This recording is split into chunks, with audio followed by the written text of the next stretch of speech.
describe what they look like? I could,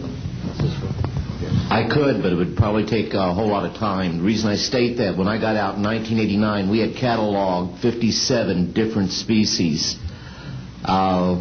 You have individuals that look very much like you and myself that could walk among us and you wouldn't even notice the difference, except for some of the things that they might be able to go ahead, even in a dark room, and touch an object and go ahead and identify what color that object might be. They would have a heightened sense of smell, sight, hearing.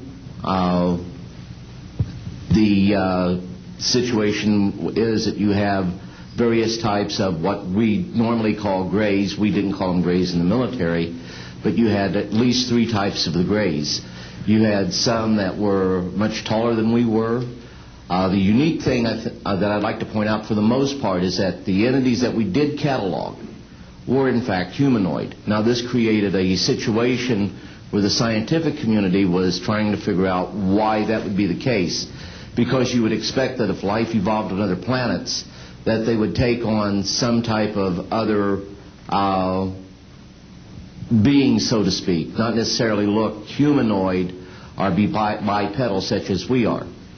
But apparently we got quite a few of the species out there that are humanoid in appearance, and that creates a question that yet has to be answered by science. Yes, and as I call on you, please state the news agency that you were with. Yes, ma'am. Deanne Divis with United Press International. Could you please address the vehicle that there was a drawing displayed of? Why would this vehicle be on display at an air show? What is the power source that you are asserting is going to be so very useful? And how can you determine that this vehicle is not something that is being developed, by a government agency? In fact, I think that was the testimony. This is an alien reproduction vehicle, and just to be clear, this means that it is based on advanced anti-gravity and zero-point energy propulsion systems. Those are the propulsion systems. They are being manufactured by a consortium of companies that include Lockheed Martin, Northrop, SAIC, and other corporations. They do have superluminal capacity, in other words, faster than the speed of light capacity.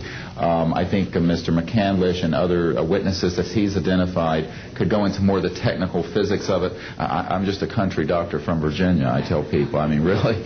And but this is actually what is the reason it's called alien reproduction vehicle, is that it's based on the study of extraterrestrial vehicles, but it is manufactured by human military intelligence, aerospace contracting arrangements. And this is very important. It means that we, Homo sapiens, have the ability to access this so-called zero-point field of energy, which is the ambient field of energy from which all matter and energy is fluxing, and can access that energy and generate all the power we need to run this planet without fossil fuels or pollution. Do you have any direct evidence, though, that this, I mean, we're talking about the same government that so appropriately named a snooper program Carnivore.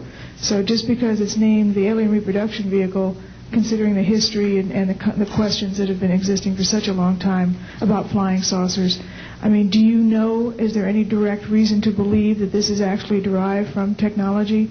Any of the witnesses who can attest to that? And how would this, a propulsion system, a rocket engine doesn't necessarily translate into electricity.